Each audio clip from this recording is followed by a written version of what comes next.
Before beginning assembly of your office chair, make sure you have all your parts and hardware.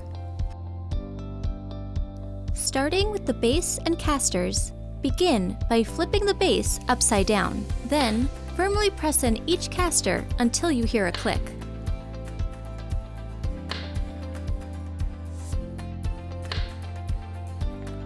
Flip the base to the upright position. Insert the extension tube into the base, then insert the footrest, followed by the gas lift with cover.